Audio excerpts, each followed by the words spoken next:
bonsoir. Vous allez bien? Oui. Voilà, soyez les bienvenus dans la maison de Dieu. Nous avons la joie de nous retrouver pour notre soirée d'études bibliques et de prières. Voilà, nous voulons vraiment demander la grâce de Dieu sur ces instants pour que ce moment soit béni de lui et par lui.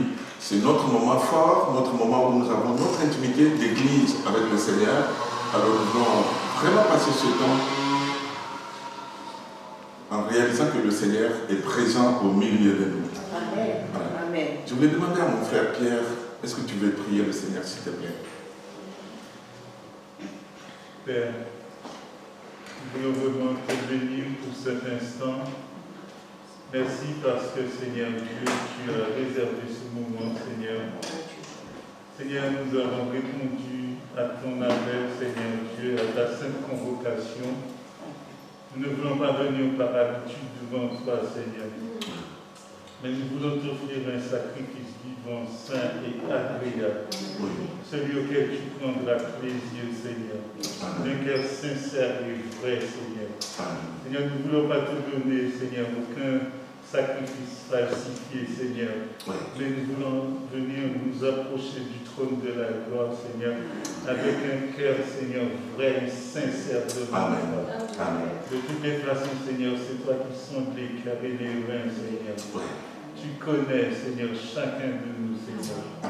Dispose de notre cœur, s'il te plaît, Seigneur, afin de recevoir de toi.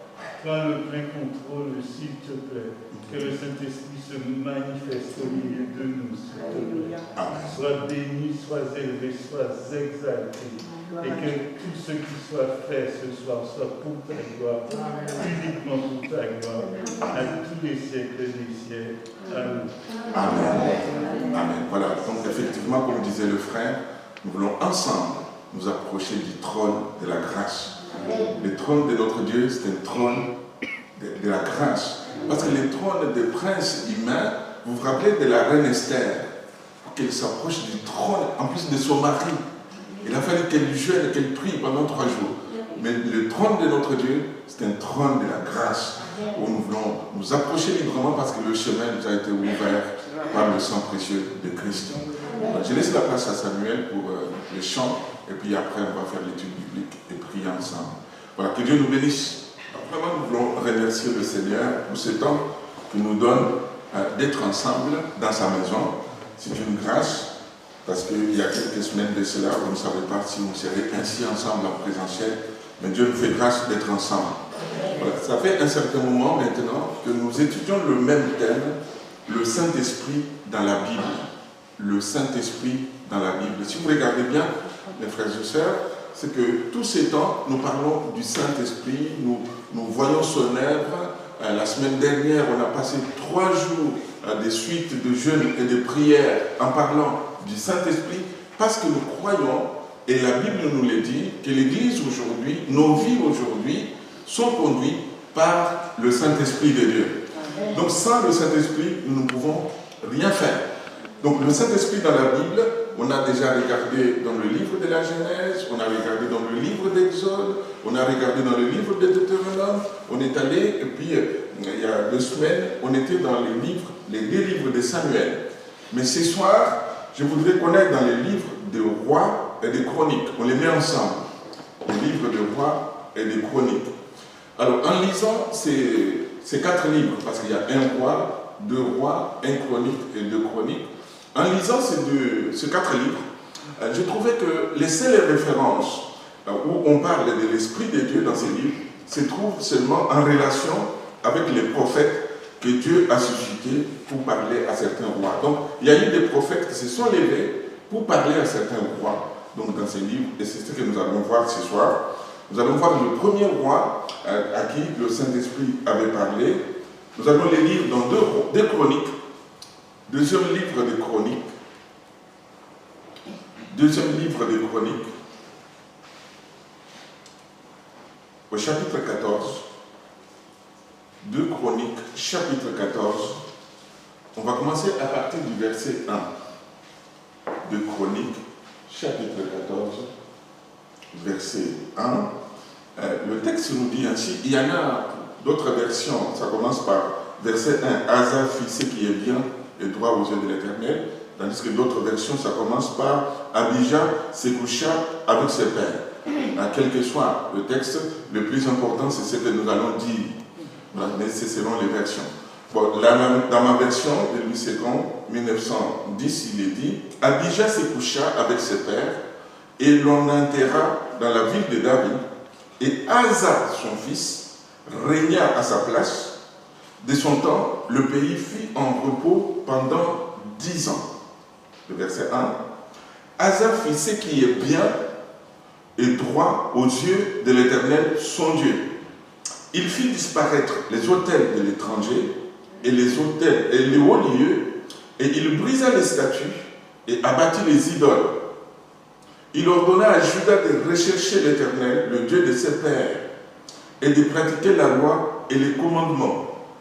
Il fit disparaître de toutes les villes de Juda les hauts lieux et les statues consacrées au soleil. Et le royaume fut en repos devant lui. Il bâtit les villes fortes en Juda, car le pays fut tranquille, et il n'y eut pas de guerre contre lui pendant ces années-là, parce que l'Éternel lui donna du repos. Amen. On continuera bien sûr la lecture, mais tout simplement ici, il s'agit du roi Asa.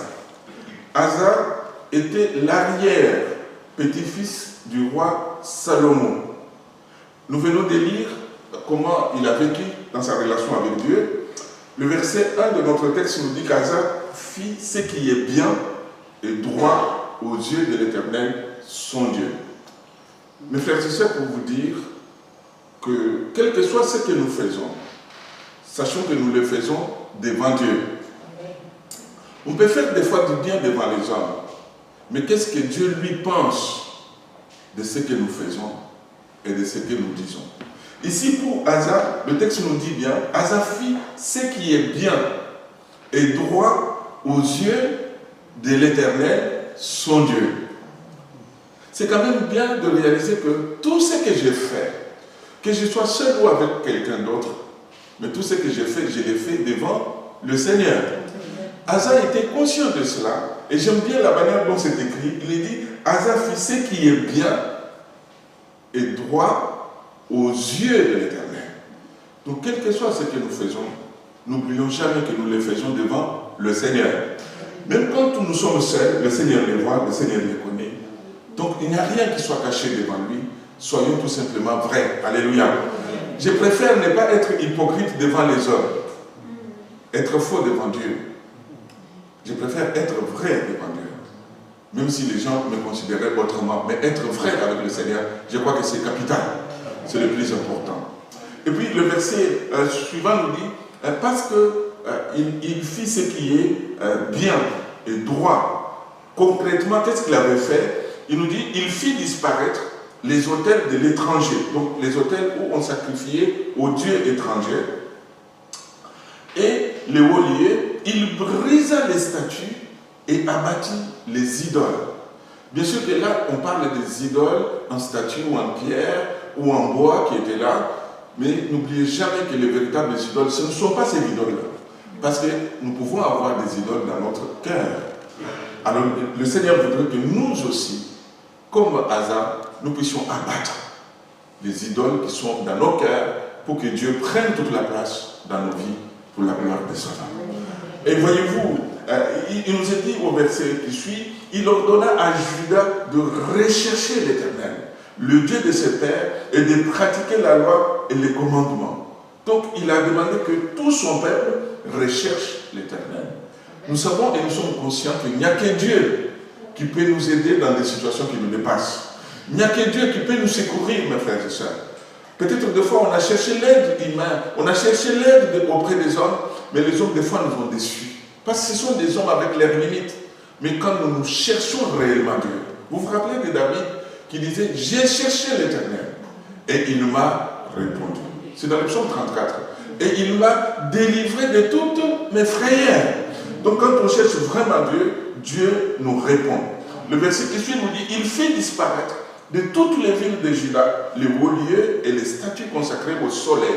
Voyez-vous, en Juda, on adorait le soleil. Et pourtant, le soleil fait partie des créatures de Dieu.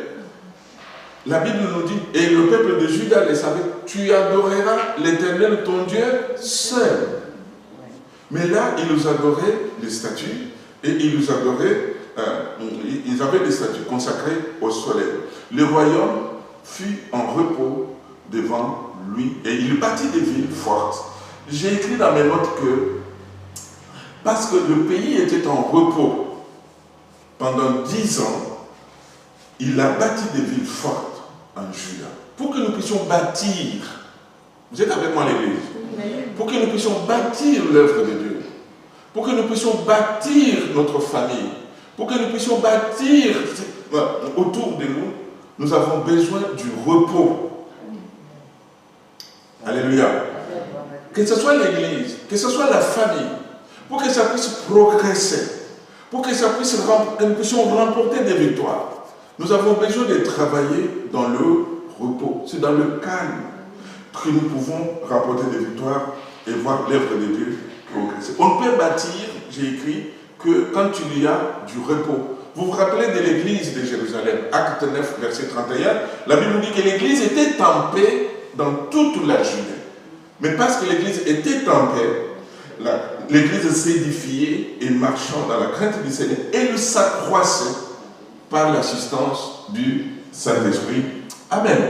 Donc, on ne peut vraiment progresser, on ne peut vraiment avancer que lorsque nous sommes unis et que nous vivons dans la paix, dans le repos. Amen. Alors, parce que Asa a fait cela, parce qu'il a cherché son Dieu avec son peuple, vous voyez tout de suite qu'il était en repos, il a bâti, il a fait des belles choses. Sachez que quand vous êtes en repos, quand vous êtes bien, quand tout va bien, il y en a un qui n'est pas du tout content. Il y en a qui voudraient que les casseroles soient renversées, que les tables soient renversées, que les fenêtres soient brisées. Il y en a un qui cherche cela. Regardez tout de suite après. Regardez avec moi à partir du verset 8 de notre texte. Ce temps de repos a été interrompu tout de suite par l'invention d'une armée éthiopienne, très importante. Le verset 8 nous dit, Zérak, l'Éthiopien, sortit contre Asa et son peuple avec une armée d'1 million d'hommes. d'1 million d'hommes et 300 chars. Et il s'avança jusqu'à Marécha pour combattre Asa et son peuple. Mais alors Asa, lui, quelle armée il avait lui? Quelle armée? Regardez avec moi le verset qui suit d'ailleurs, le verset 9. Asa marcha au-devant de lui et ils se rangèrent en bataille dans la vallée de Séphara, près de Marécha. Asa invoqua l'Éternel, et Éternel, toi seul peux venir en aide aux faibles comme aux forts, viens à notre aide, Éternel, notre Dieu, car c'est sur toi que nous nous appuyons, et nous sommes venus en ton nom contre cette multitude. Éternel, tu es notre Dieu, que ce ne soit pas l'homme qui l'emporte sur toi. Amen. Amen. Si vous regardez le verset au-dessus, je l'avais sauté. Asa, lui, il avait tout simplement 580 000 hommes. Donc lui, il avait 580 000 soldats et l'armée en face avait combien? Vous avez vu? 1 million. Donc lui, il avait une petite armée. Il ne pouvait même pas faire face. S'il comptait armée contre armée, c'était perdu d'avance. Mais heureusement pour Asa, c'est qu'il avait le Seigneur avec lui. Mes amis, il y a des luttes, il y a des combats qui nous dépassent. Il y a des montagnes des fois que nous ne pouvons pas déplacer. Mais lorsque nous crions au Seigneur, dans sa fidélité, il peut nous secourir. Il peut venir à notre aide. L'armée d'Asa était beaucoup moins nombreuse, 580 000 hommes. En allant au combat, Asa a prié. Est-ce que vous voulez que dans votre situation ce soir, que vous aussi vous puissiez prier? Alléluia. Que vous puissiez prier. Il a invoqué l'Éternel au verset 10 et dit, Éternel, toi seul peux venir en aide aux faibles comme aux forts. Viens à notre aide, Éternel, notre Dieu. Car c'est sur toi que nous nous appuyions. Amen. Amen. Sur qui vous vous appuyez? Quand vous traversez des difficultés, vous vous appuyez sur qui? Peut-être que vous pouvez vous appuyer sur votre intelligence. Peut-être que vous pouvez penser que vous avez des capacités, vous allez vous en sortir. Mais au bout, vous vous rendez compte que vous avez perdu tout à l'avance. Je crois que, merci Seigneur, parce qu'il est dans notre vie. Nous pouvons nous appuyer sur le Seigneur. Alors il dit au verset 10, car c'est toi, car c'est sur toi que nous nous appuyons. Que ce ne soit pas l'homme qui l'emporte sur toi. Que ce ne soit pas l'homme. Et le verset 11 nous dit tout de suite, le verset suivant, nous montre, l'Éternel frappa les Éthiopiens devant Asa et devant Juda, et les Éthiopiens prirent la fuite. Amen. Amen. Vous vous imaginez, l'armée d'1 million va fuir devant l'armée de 580 000. Mais tout simplement parce que ce n'était pas l'armée qui combattait, mais c'était le Seigneur, notre Dieu. Donc, quelle que soit la difficulté, quelle que soit l'épreuve, voilà, nous pouvons nous appuyer sur le bras fort de notre Dieu. Dieu a permis à Asa de remporter une victoire éclatante. Gloire au Seigneur. Et même dans notre vie aujourd'hui, Dieu voudrait nous aider à remporter aussi des victoires. Vous vous rappelez du psaume 64 qui dit qu'avec Dieu, nous ferons des exploits. Et l'apôtre écrivant aux Romains, il dit qu'avec Dieu, nous sommes plus que vainqueurs. Donc nous remportons des victoires, non pas parce que nous sommes forts, mais parce que Dieu est avec nous. Alors ils ont remporté la victoire. Maintenant, au retour, il retourne en Juda. À son retour, regardez avec moi maintenant 2 Chroniques 15, c'est le chapitre qui suit, à partir du verset 1. À son retour, Dieu lui a parlé par le prophète Azaria. 2 Chroniques 15, à partir du verset 1. L'Esprit de Dieu fit sur Azaria, fils d'Obed, et Azaria alla au-devant d'Asa et lui dit, donc il retourne, et lui dit, écoutez-moi Asa et tout Juda et Benjamin. L'Éternel est avec vous quand vous êtes avec lui. Si vous les cherchez, vous les trouverez, mais si vous l'abandonnez, il vous abandonnera aussi. Ce verset, moi, ça m'a toujours marqué. J'ai souvent entendu les frères et sœurs dire, Seigneur, même si nous sommes infidèles, toi tu es fidèle. C'est vrai. Mais Dieu n'est pas fidèle à notre infidélité, à nous. Dieu est fidèle à sa parole. Amen. Cela ne veut pas dire que Dieu approuve lorsque nous nous éloignons de lui. Non. Dieu reste là, fidèle à sa position, fidèle à sa parole. Lorsque nous nous éloignons, lorsque nous nous écartons, Dieu ne vient pas avec nous dans notre infidélité. Dieu reste là dans sa fidélité. Vous me comprenez, mes frères et sœurs? C'est pour ça que Dieu est fidèle, bien sûr.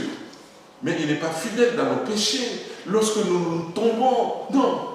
Dieu est fidèle parce qu'il reste le même.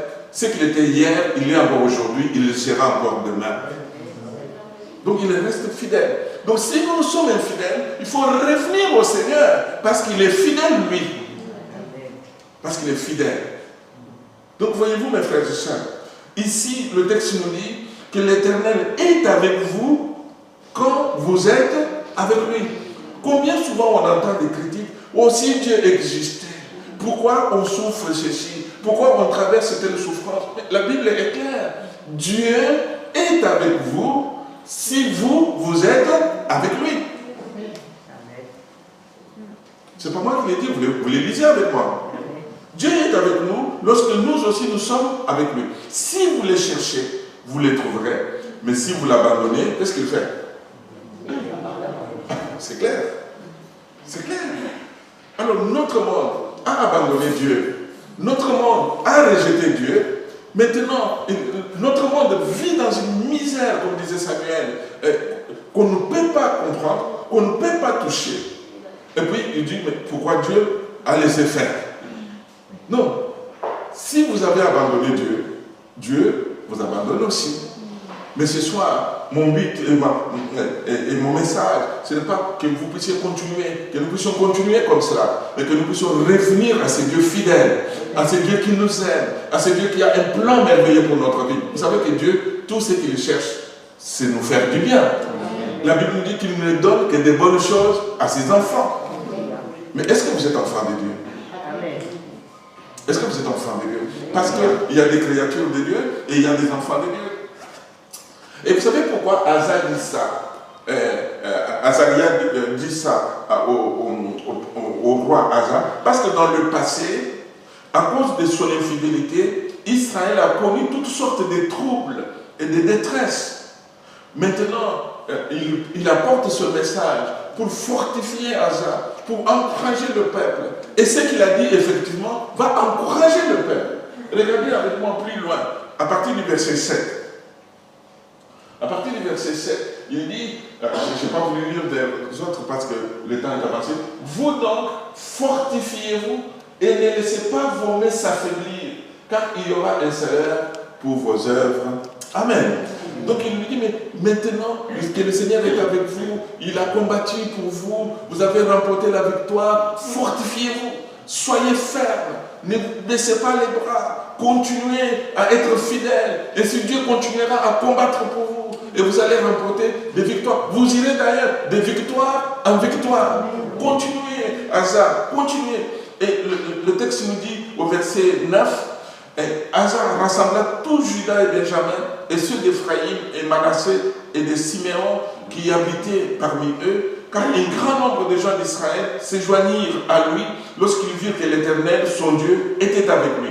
Le verset 12, ils prirent l'engagement, c'est beau, ils prirent l'engagement de chercher l'Éternel, le Dieu de leur père, de tout leur cœur et de toute leur âme. Amen. Est-ce que nous, l'église des Maroc, est-ce que nous voulons prendre l'engagement ce soir de chercher l'Éternel, notre Dieu, de tout notre cœur? Amen. Nous savons que c'est Dieu qui va combattre pour nous. Nous savons que c'est Dieu qui peut guérir au milieu de nous. Nous savons que c'est Dieu qui peut convertir une âme. Nous savons que c'est Dieu qui peut agir là où nous sommes limités, mes frères et sœurs. Et voyez-vous, ils prirent l'engagement de chercher l'Éternel, le Dieu de leur père, de tout leur cœur et de toute leur âme. Moi, je voudrais que vraiment, comme Asa et son peuple, nous puissions chercher réellement l'Éternel, notre Dieu. Ils jurèrent la fidélité à l'Éternel à voix haute. Ce n'était pas un secret, à voix haute, avec des cris de joie et au son des trompettes et des cors. Tout Juda s'est réjoui de ce serment, car ils avaient juré de tout leur cœur. Ils avaient cherché l'Éternel de plein gré et ils l'avaient trouvé. Et l'Éternel leur donna du repos de tous côtés. Amen. Le Seigneur leur a donné du repos, voyez-vous. Sa réponse, la réponse du roi Asa, sa réponse positive à la voix de l'Esprit de Dieu a été une source de bénédiction pour tout le peuple. Et si nous aussi, nous répondons d'une manière positive à l'appel de Dieu, nous revenons à lui de tout notre cœur, nous lui donnons notre vie, nous marchons selon la parole de Dieu, eh bien le Seigneur ne peut que faire la même chose que ce qu'il a fait avec le roi Asa. Amen. Maintenant, je vais finir, donnez-moi 5 minutes, je finis. On tourne le chapitre 16, de Chroniques, chapitre 16. 25 ans plus tard, après cette victoire que nous venons de voir, mes frères et sœurs, 25 ans plus tard, Juda est menacé par le peuple d'Israël. Vous savez qu'il y avait 2 royaumes. Il y avait le royaume de Juda et le royaume d'Israël. Donc Israël vient menacer le royaume de Juda, le royaume du roi Asa. Asa sait bien que la première fois que les Éthiopiens étaient venus, il s'est appuyé sur Dieu, il a remporté la victoire. Mais qu'est-ce qu'il va faire, le roi Asa? Regardez avec moi au verset 1 de Chroniques 16, verset 1. La 36e année du règne d'Asa, Baasha, roi d'Israël, monta contre Juda et il bâtit Rama pour empêcher ceux d'Asa, roi de Juda, de sortir et d'entrer. Donc il est menacé, il est attaqué par le peuple d'Israël, qui vient attaquer le peuple de Juda. Alors au lieu de faire comme l'autre fois, courir vers la maison de Dieu, de crier, regardez avec moi mes frères et sœurs, Cette fois-ci, Asa a préféré les moyens humains pour se sortir d'affaires. À partir du verset 2, Asa sortit de l'argent et de l'or, des trésors de la maison de l'Éternel et de la maison du roi, et il envoya des messagers vers Ben-Hadad, roi de Syrie, qui habitait à Damas. Il lui fit dire qu'il y ait une alliance entre moi et toi, comme il y en a eu une entre mon père et ton père. Voici, je t'envoie de l'argent et de l'or. Va, romps ton alliance avec Baïcha, roi d'Israël, afin qu'il s'éloigne de moi. Ben-Hadad écouta le roi Asa. Il envoya les chefs de son armée contre les villes d'Israël, et ils frappèrent Iljon, Dan, Abel-Maïm, et tous les magasins des villes de Nephtali. Lorsque Baïcha l'apprit, il cessa de bâtir Rama et interrompit ses travaux. Le roi Asa occupa tout Juda à emporter les pierres et le bois que Baïcha employait à la construction de Rama, et il s'en servit pour bâtir Geba et Mispa. Donc il est devenu comme un esclave de son allié.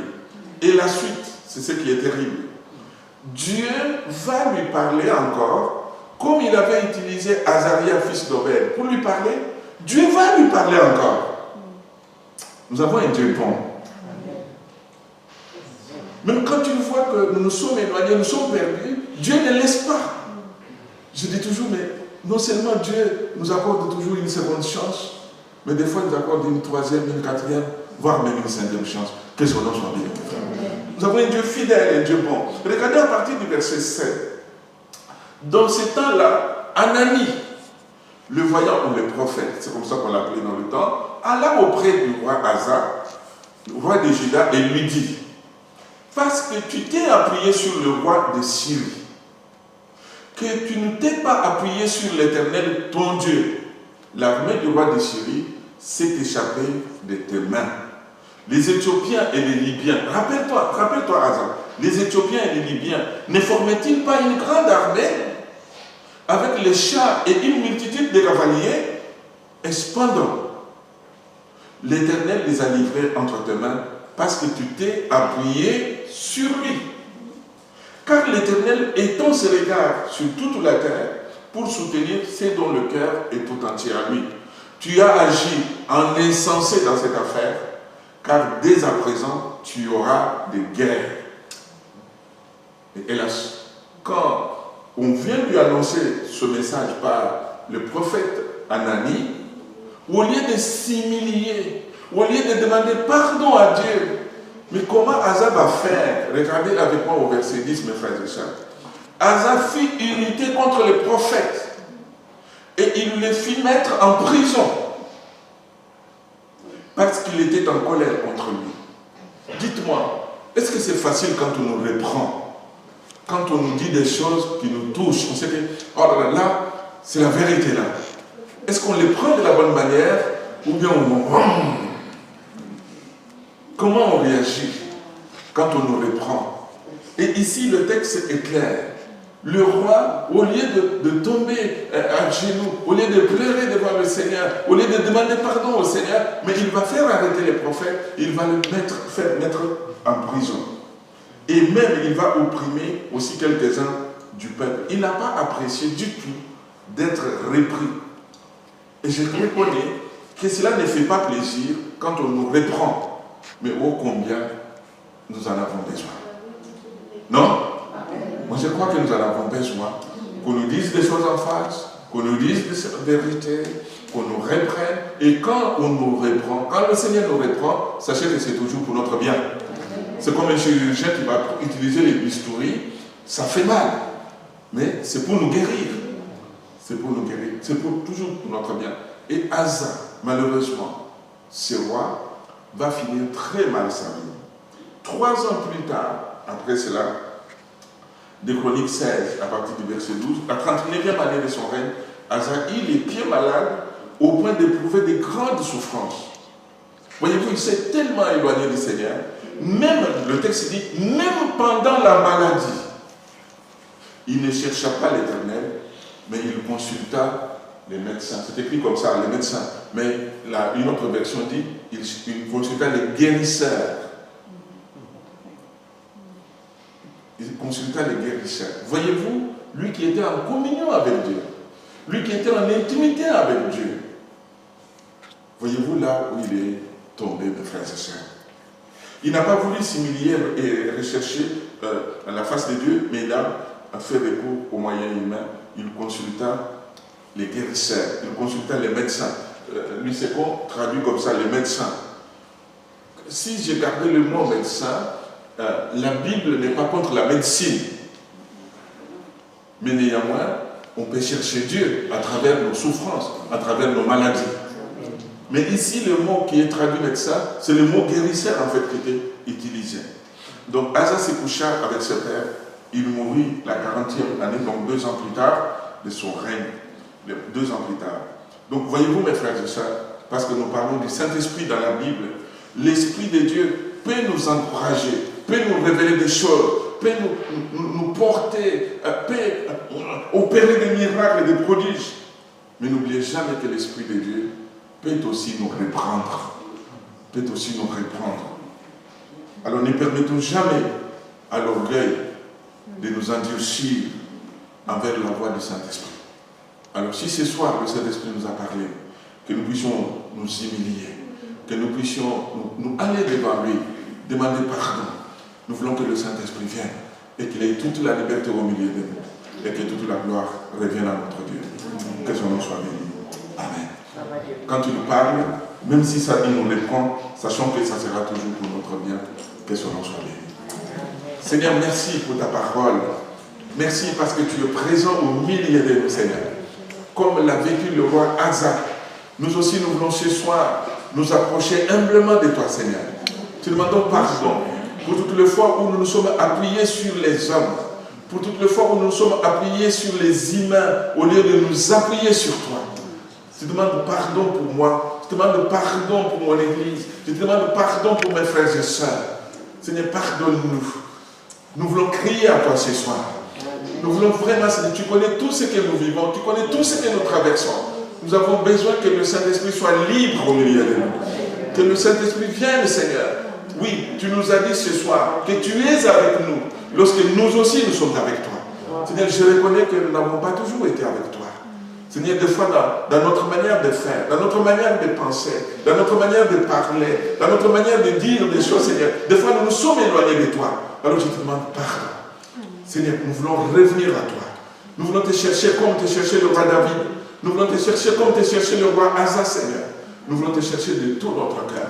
Viens et sois au milieu de nous ce soir, au nom de Jésus. Amen, Seigneur.